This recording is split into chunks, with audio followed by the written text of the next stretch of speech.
Hello class, today we're going to start chapter 5, which is looking at linear inequalities. The first section of this chapter is solving inequalities with addition and subtraction. By the end of today's lesson, you will be able to solve and graph addition and subtraction inequalities. When we're looking at inequalities, this is a math sentence that compares two quantities that aren't equal. Up until now, we've been talking about equations, and that has an equal sign in the middle because the left and the right side of the equation are equal to each other. There are four symbols for inequality: less than, greater than, less than or equal to, or greater than or equal to. And in this chart, you can see some other terms that would stand for those particular symbols. I would like to point out under the less than or equal to and the greater than or equal to, these bottom four might not be as intuitive as you would think. They're a little bit opposite, but less than or equal to is the same thing as no more than, because we want it to be smaller, or at most, because again, we want it to be smaller. Likewise, greater than or equal to is no less than, because we want it to be bigger than that number, or at least.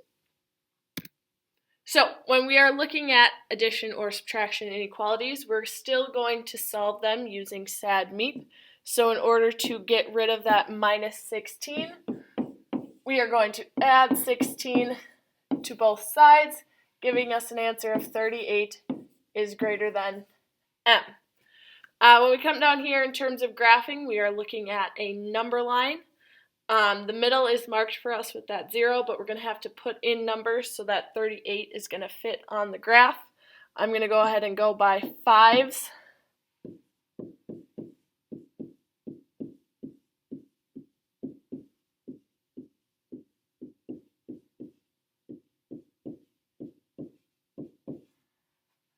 Couple other things to note when you're graphing. If we come back to this chart, when you are putting this on the graph, if you are putting on a number for less than or greater than, it's going to be an open circle.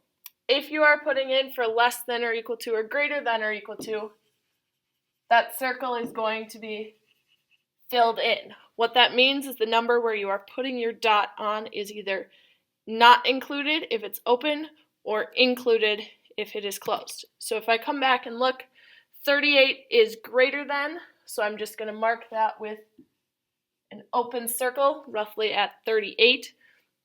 And then I'm going to go ahead and now I need to determine which direction I want to graph in. The easiest way to do this is to plug in 0 in the place of the variable. So if I plug in 0, I have 38 is greater than 0. Since this is a true statement, that means 0 is going to be part of my answer. So I'm going to draw in an arrow going to the left.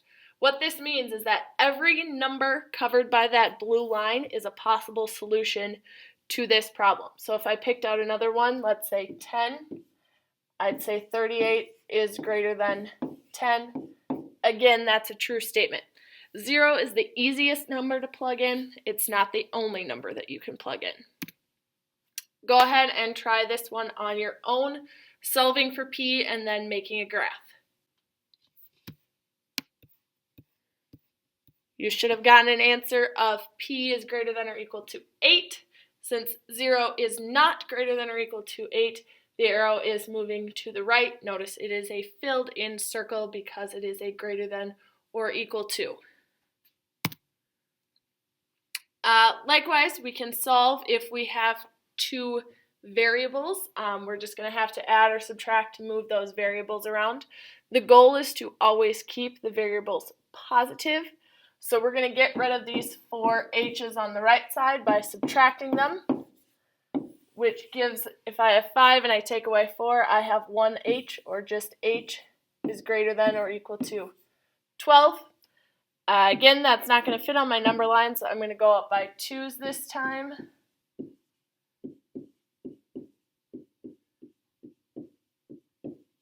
Looking at my inequality symbol, it's a greater than or equal to, so I'm going to put a closed dot at 12 because we want that equal to part in there.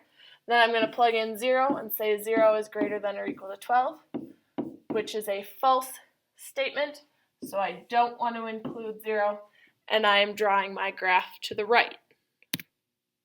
Go ahead and try this one on your own. After solving, you get an answer of -1 is less than n. Putting that open dot at -1, plugging in 0 for n, -1 is less than 0, so that arrow is going to the right to include 0. Looking at word problems, that's when that list that we had at the front with those key phrases are going to help you out. Kelsey has $65 to spend at the mall. She bought a t-shirt for $18 and a belt for $14. If Kelsey wants to buy a pair of jeans, how much can she spend on them? So, things that we know. She has $65. She bought a t-shirt for $18 and a belt for $14. She is trying to buy a pair of jeans. So in total, she spent $18 plus $14, and she is going to have to buy a pair of jeans. So I'm going to call that J. And we know that her total amount that she has is $65. Now I'm trying to look at which symbol I want to put in the middle. We know that she can't spend any more than $65. So if you look back at that table, no more than is less than or equal to. She could spend $65 or she could spend less than that. We're going to simplify this a little by doing 18 plus 14, which gives me 32 plus J is less than or equal to 65. To finish solving my problem, I'm going to subtract 32, and I get an answer of J is less than or equal to $33. So that means that she can spend $33 or less on her pair of jeans. Go ahead and write out this inequality and then solve it on your own. So we have the number decreased by 8, that subtraction is less than 21. Writing out that purple inequality, adding 8 to both sides, you get n is less than 29. If you have questions about this or anything else from the lesson, please let me know when you get to class.